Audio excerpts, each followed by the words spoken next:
Tay size, di ko napulong, nganong nagtawag man kamo kanako, Ginoo, nga dili man kamo mutuman sa akong gisugo kaninyo. Tanawa ra mga igsoon, mo nagingon ko sa inyo, siguruha ang pagtawag sa Ginoo nga imong Dios, kung tinuod ba nga imong Dios nga gitawag. Kay nga naman kung tinuod nga Dios imong gitawag, bawat ampo nimo ihatag sa Ginoo mga igsoon.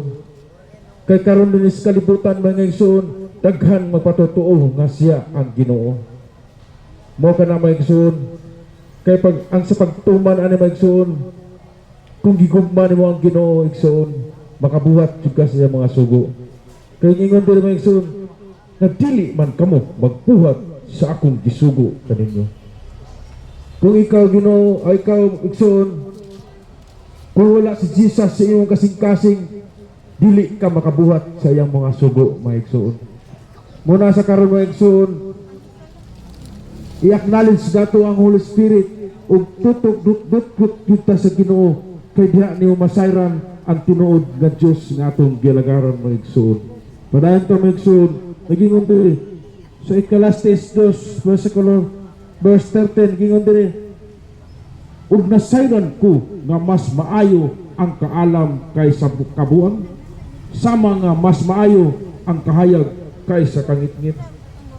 Mo nga na maigsoon, kung ikaw di ay maigsoon, nagbuhat ka og maayo maigsoon, makabaton jud ikaw og kahayag maigsoon. Kaya nga man sa diri, mas maayo ang mga buhat nimo maayo, kay makabaton jud ka og kahayag maigsoon.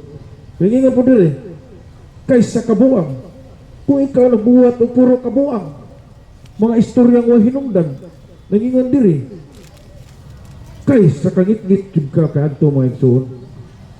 Kaya nga diri, sama sa mas maayo kahayag gid ay ang imong kapadungnan mga igsoon, kung maayo ang imong gibuhat dinhi sa kalibutan mga igsoon.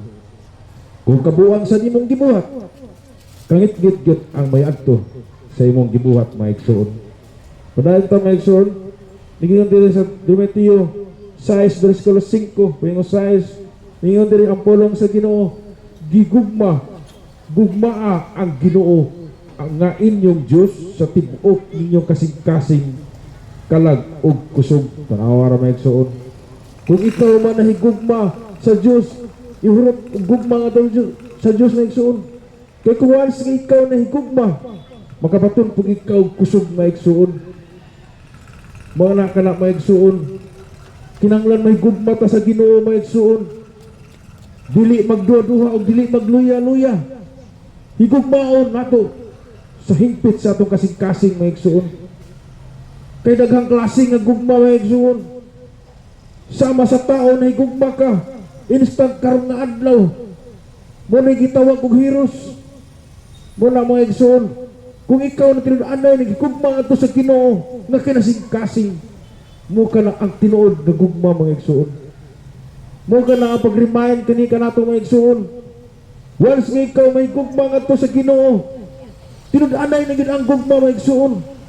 Ayaw duha-duha, ayaw luwag-luwag, huguta ang pagsalig ngadto sa Ginoo sa tibuok mo kasing-kasing mga igsoon. Wala ito, niyo sa size mga igsoon, ayaw ninyo kalimti kining mga balaod nga gihatag ko kaninyo karon. Unsa man nga balaod mga igsoon, mo kini ang balaod dinhi sa pulong sa Dios mga igsoon ngadto sa langit. Ug sa tawhanon mga igsoon dinhi sa kalibutan, doon na sa mga balaod mga igsoon. Pero dito sa langit mga igsoon, doon na po'y balaod. Kung ikaw nagatumbal sa mga balaod mga igsoon, makapasar jud ka pagsulod ngadto sa gingharian sa Dios mga igsoon. Mo nangingon sa diri, ayaw ninyo kalimti kining balaod. Mao kana mga igsoon, ayaw nyo kalimti adlaw, oras, panahon ug gabi, tukia, ukba ang imong Bible, kay mao kana ang kapadungnan nimo paingon sa langit. Kay mao kana ang Yahweh paingon sa langit. Mao na kana ang mga balaod mga igsoon. Mahadlok ta, magbuhat niya na o mga daotan o dinis kalibutan. Kaya nga naman, doon na may balaod dinis kalibutan nga ikaw dakpon. Kung ikaw nagbuhat og maayo nini nga balaod sa Ginoo, Hayay imong kapadungnan maigsoon. Mo ka na mga igsoon, remind ng kini mga igsoon pagpukaw sa mga tao natutulog sa pulong sa Dios. Ang diri mga igsoon sa Juan 14 versikulo 21. Nigingon niya siya, ang mudawat sa akong mga sugo ug magtuman ini mao ang nahigugma kanako. Ang akong amahan mahigugma kaniya nga nahigugma kanako ug ako sab nahigugma kaniya ug magpaila sa akong kaugalingon ngadto kaniya. Tanawa ra mga igsoon, kung ikaw mga igsoon nahigugma sa Ginoo, tumanon gud nimo ang iyang mga sugo mga igsoon. Kaya kung wala ka nahigugma mga igsoon, dili nimo kaya tumanon ang mga sugo sa Ginoo mga igsoon. Kaya nga naman, wala man si Jesus maghari sa imong kasing-kasing. Kung naghari si Jesus sa imong kasing-kasing, ang iyang mga sugo imo gyud pagatumanon. Kaya nga naman, kaya ikaw nahigugma ka Jesus. Diya nimo makita ang tao mga igsoon kung nahigugma o wala.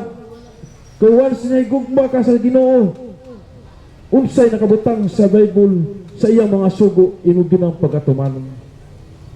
Kung once nga matuman kining iyang gisugo mga igsoon, mo na giingon nga way problema, way kabalakang, way sakit.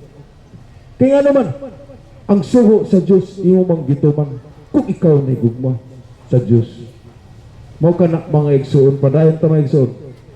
Ingon sa diri, ang akong amahan mahigugma kaniya nga mahigugma kanako ug ako mahigugma kaniya ug magpaila sa akong kaugalingon kadto kaniya. Tanawa ra, si Jesus nagpaila ngani kanato nga siya nahigugma ngani pud kanato. Kay kung ikaw nahigugma ka Jesus, si Jesus magpahibalo na ngadto sa amahan nga mao kini akong igsuon nga imong anak sa kalibutan nahigugma kanimo.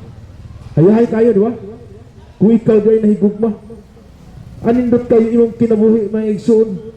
Padayon ta mga igsoon, nagingon diri sa verse 1, 2, versikulo 4, kung may miingon nakaila ako sa Dios, apan wala magtuman sa iyang sugo, bakakon kanang tawhana ug wala kaniya ang kamatuoran. Daghan kaayo mga igsoon sa mga katawhan dinhi sa kalibutan nga siya nakaila kag Jesus, pero wala magtuman sa iyang sugo samahan.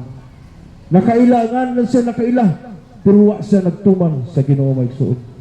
Nagpaila ka na, wala siya nagtuman, nagpaila ka na siya nga tawhana ka na, bakakon ginang tawhana.